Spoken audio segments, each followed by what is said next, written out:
Children today grow up online before they fully understand the offline world. And this digital world isn't just addictive, it's dangerous, shaping their emotions, attention, and self-worth. Good evening, my name is Maia Mazurkiewicz, and welcome to the Anatomy of Disinformation. Australia has taken a radical step, banning social media for kids under 16. But does it really make them safer? And is it the first step in a global re-evaluation of how we protect the digital lives of children?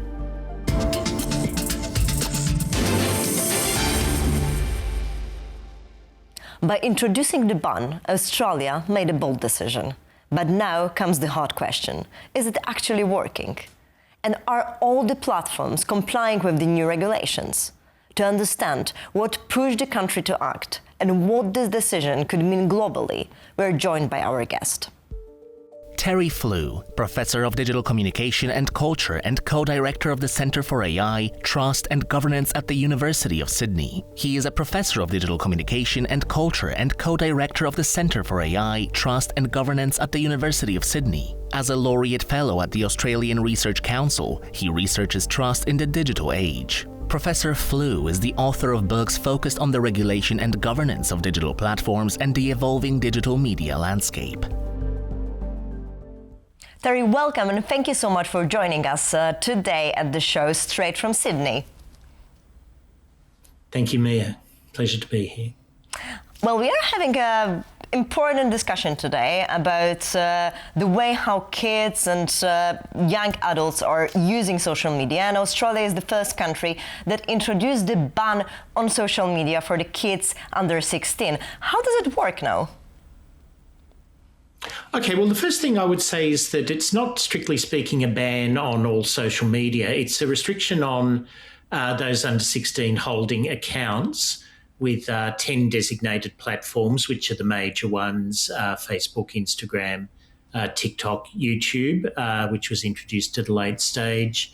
And the onus is on the platforms themselves to do age checking. And if young people already held an account, the expectation is that they would have that account, if you like, frozen and able to be reopened at the age of 16. But it's not applied at the level of children or parents or families. It's applied at the level of platforms, and there's the expectation that they will make best efforts to restrict those under 16 from having accounts on their platforms. So how do they verify it? Well, one method that's been used is age verification using visual technologies. Now, there's some evidence people have been working out how to get around this, or whether they've been opening new accounts under false ages. There's also a certain amount of information that's already available on a platform if you've been using it for some time. So if you posted that you were celebrating your 13th birthday 2 years ago, it could be reasonably estimated that you would be 15. So Meta has indicated that they have closed 554,000 accounts. The Australian federal government has indicated that 4.7 million accounts have been closed. Now, I'm not sure how that figure's been gathered, and there are fewer than 4.7 million Australian teenagers, so some people would have multiple accounts that have been closed. There hasn't been a lot of complaint at this point about people being locked out of their accounts who are over the age of 16. Perhaps more the suggestion has been that there's been underblocking, but it is at early stages, and the Office of the E-Safety Commissioner has considerable scope to expand these provisions as required. And what is the reaction of platforms? Do they comply with the new regulation? Are they happy with it? All of the listed platforms have complied with the regulation with varying degrees of enthusiasm. So Meta have strongly complied, albeit with criticism that they believe that age restrictions should be applied at the level of the App Store rather than the platform. Reddit have taken a case that will go to the Australian High Court in March where they will argue that they're not a social media platform, and we'll see how that goes. Were Reddit to win that case, it's very likely that Google would follow, saying that YouTube is not a social media platform, and they may also have issues around procedural fairness given they weren't included in the original drafting of the legislation. But all platforms have been compliant, albeit with varying levels of enthusiasm. And are there any differences in terms of educational use? Because YouTube is often used for education purposes.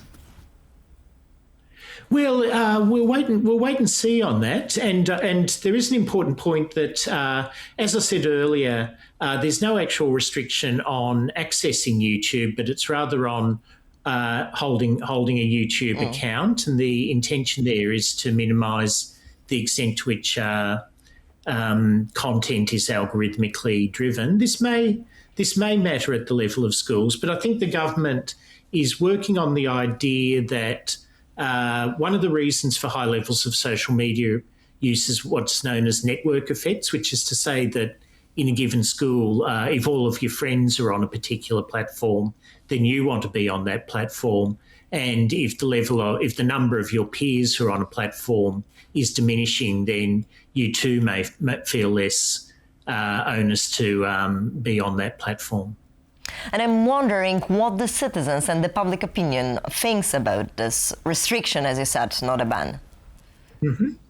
I think there's an interesting divide between public opinion and expert opinion on this topic. Public opinion is generally supportive. So all of the polling that has been undertaken in Australia has found something in the range of 60 to 80% public support. And a poll taken immediately after the implementation of the policy found 65% in support and only 17% opposed. Now, you could make the note there that obviously people under the age of 18 are not being polled on this, and they may have different views, but the support seems to be pretty strong across all demographic groupings, in spite of a lot of expert opinion being quite critical of this. And a curious thing was that as there was more public debate about the legislation and more criticism of the policy, public support actually went up.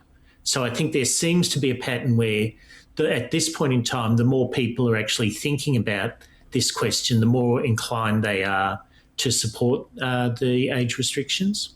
So what were the critical points that were made?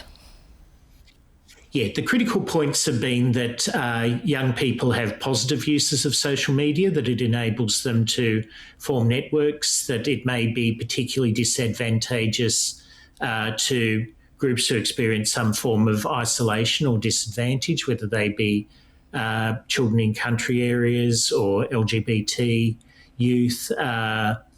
The question of whether the policy can actually be applied effectively, whether it takes the onus off the platforms to modify their own use of algorithms, and some privacy concerns around age verification. But I understand that there is an awareness in Australia, as it's becoming the case as well in Europe, that social media or internet can be a dangerous place. Yeah, I think on balance, that's been where the discussion's been going. And look, part of it is that there's a strong feeling that leaving it to the companies themselves to regulate these matters hasn't worked.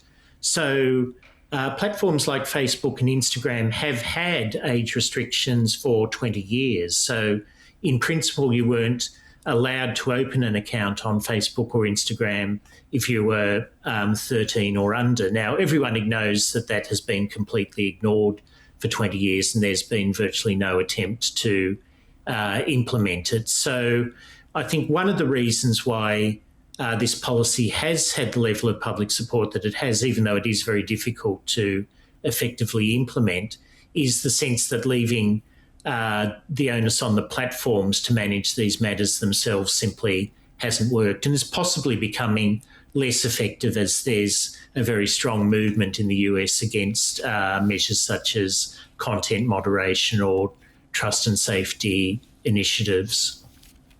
Do you think that this policy that Australian government decided to put can change global way as well of how other governments think of regulating social media?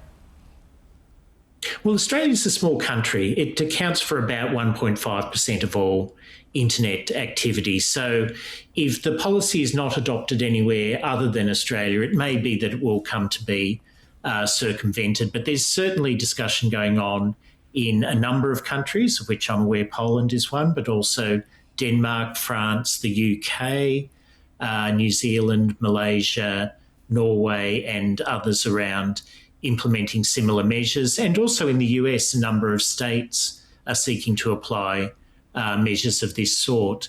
The other possibility is that the companies themselves will be expected to develop age verification technologies themselves, and that may be something that spreads from Australia to becoming an international practice, which indeed something along these lines has been the case with most media, and it's been an unusual situation that we've taken it as a given that everyone should have access to the same internet regardless of their age.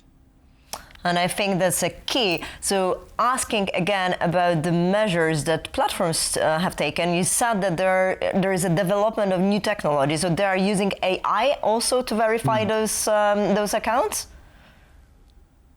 There is, and there may be, there's criticisms of using AI with facial recognition, that there may be biases around it. I think that part of the point at this stage is that probably there's underblocking rather than overblocking, because there is a lot of attention around the world to any failure of this policy. So I think at this point in time, there's been an attitude of giving the platforms the benefit of the doubt in terms of moving towards enforcement. Now, that will most likely change over time. But as I indicated, assuming that the legislation isn't struck down in the Australian High Court with the appeal of Reddit, I think over time you'll see platforms increasingly adopting these measures. And if other countries come on board, you'd expect there will be a growth in age verification techniques and the role of third-party age brokers and so forth. In Australia, one issue is that there is not a national ID card. So many of the forms of proof of age that exist are not generally available to those under the age of 18. So I'm thinking of things like driver's licenses, for example. Terry, thank you so much. I think the whole world, at least Europe for sure, is closely looking at Australia, and while debating the changes, hopefully we'll be following the steps. Thank you so much for joining us today. Thank you. Thank you very much. Vladimir Lenin had a high regard for press and cinema propaganda.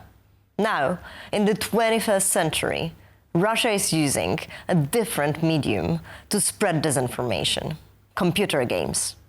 How are they doing it? Find out in this report.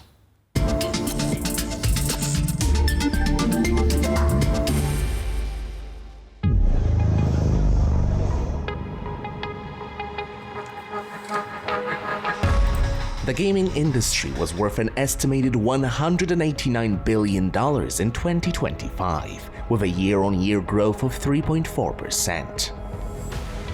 That's more than the film and music business combined. With mobile gaming making up the largest piece of the industry's pie, it's no wonder Russian disinformation actors have been exploiting the opportunity to get into people's pockets all over the world. In 2022, players of the US-made and kid-oriented game Roblox faced off in what were described as two meat grinder matches, reenacting the war in Ukraine. But even before Roblox removed the mods that enabled the battles, labeled The War on Kharkiv, Ukraine, and Battle for Ukraine, videos of the team deathmatch were streamed online and posted on TikTok, garnering 5 million views. it could be also developed by someone who just wanted a lot of hits on his game and was developing something, because mechanics are very similar to Battlefield, Battlefront, and so on. That is a problem with Battlefield game, which allows you to play both sides, and it devalues the ethical side of the war. But Russian disinformation isn't just about modding Western-made games. Atomic Heart, a game produced by the Russian company Montfish Studio, invites the player to assume the role of a KGB agent tasked with saving the Soviet Union from a rebellion of sentient robots. The player is effectively encouraged to play the savior of an empire responsible for the deaths of tens of millions of people. Why would this be alarming?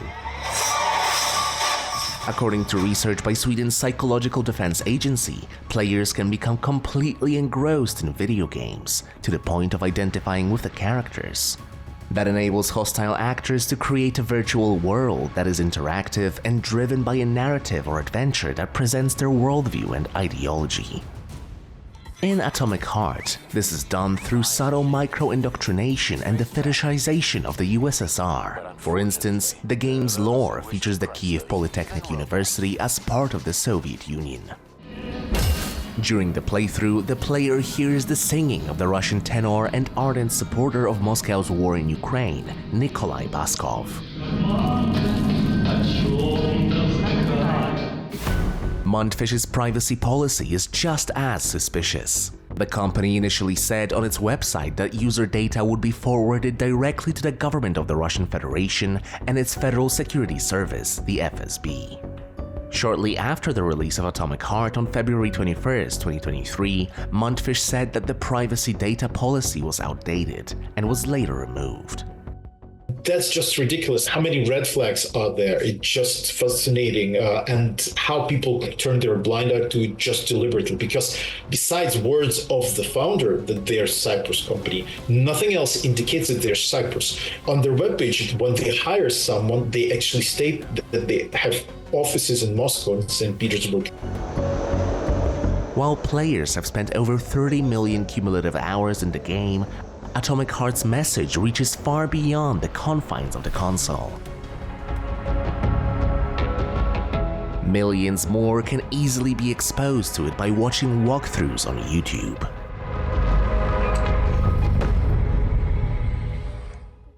Could an Australian-style ban ever happen in Poland and the European Union? Is the EU bold enough to take a similar step, legally and politically? And just as importantly, are we, as citizens, ready to accept restrictions, even if it means protecting our children's digital lives? Let's talk about that with our next guest. Joanna Sterzyńska-Lindberg, head of the European Commission Regional Representation in Poland. She is the head of the European Commission's Regional Representation in Wrocław, Poland. She works in EU institutions, human rights and digital society policy, and has previously held strategic roles within the European Commission. Joanna, welcome and thank you so much for joining us today. Hello. We're having a conversation on the safety of children in the internet. And, we all know that our future is basically formed in the way how our children are being formed. So is it true that today children are actually the most vulnerable group in the disinformation ecosystem?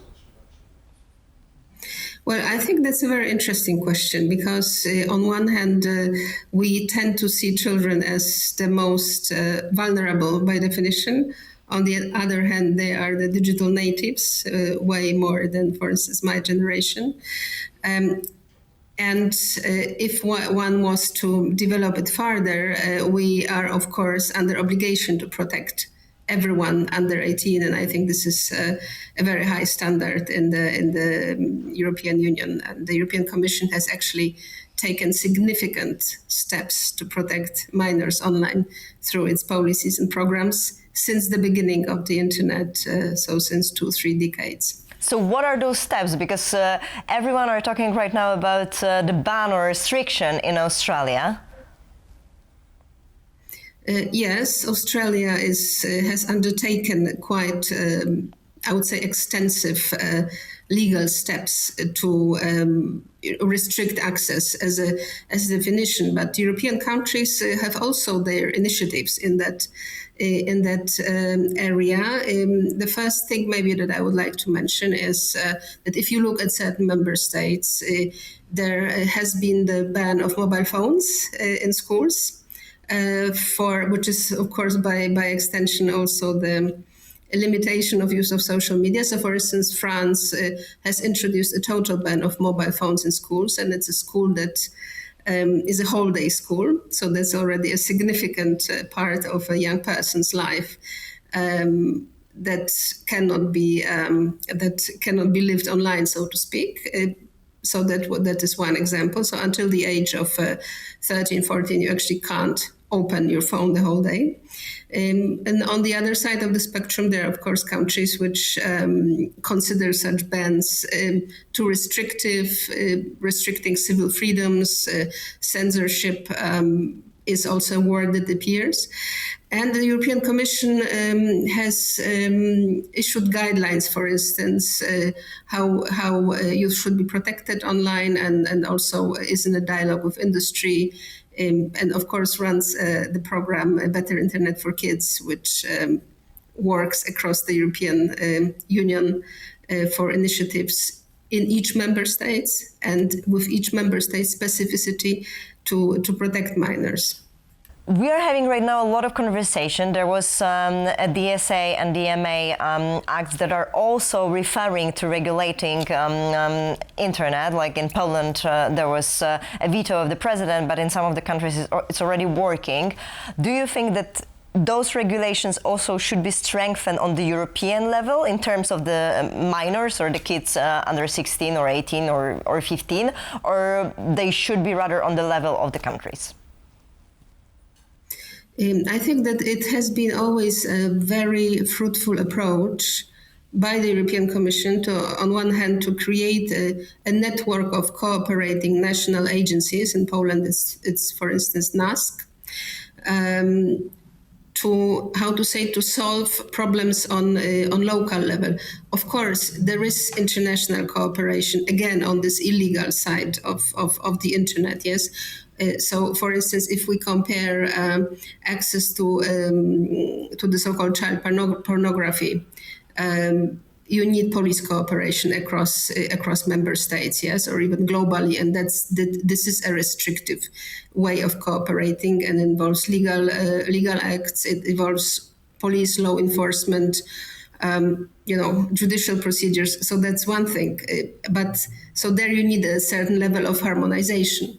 But of course, when it comes to protecting from bullying, creating a certain style of conversation in schools, there I think member states are best suited to through these specialized agencies and through this EU-funded program, also for exchange of best practices, to cooperate. But let's say in a more consensual matter than when the sort of illegal contents, illegal practices, and we're talking, as I said, child pornography, we're talking access to drugs, we're talking trafficking.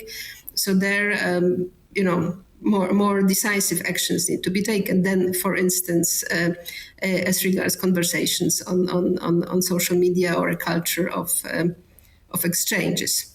Do you think that European citizens are ready for such a change in the regulation, and if they are aware of what is happening in the internet?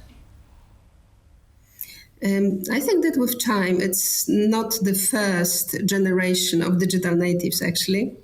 When you think about it, how old the internet is, so well into its third decade when it comes to being accessible to citizens the way we experience it today.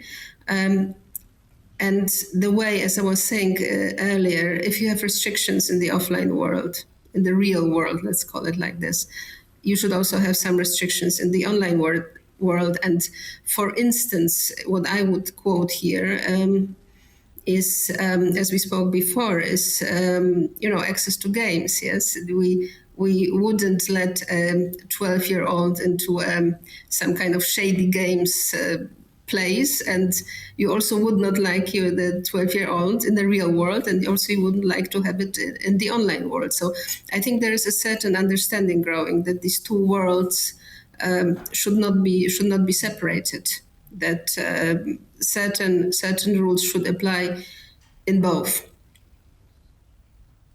Joanna, thank you so much. And indeed, we have certain regulations offline, so I think it's a matter of time to bring them online.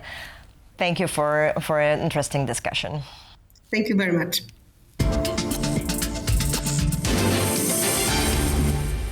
We regulate alcohol, cars, and toys, but not the algorithms that are raising our kids. Australia made the move. Europe is still debating it. Meanwhile, our children are growing up inside systems we barely control. So remember to protect them and to keep calm and think deeply.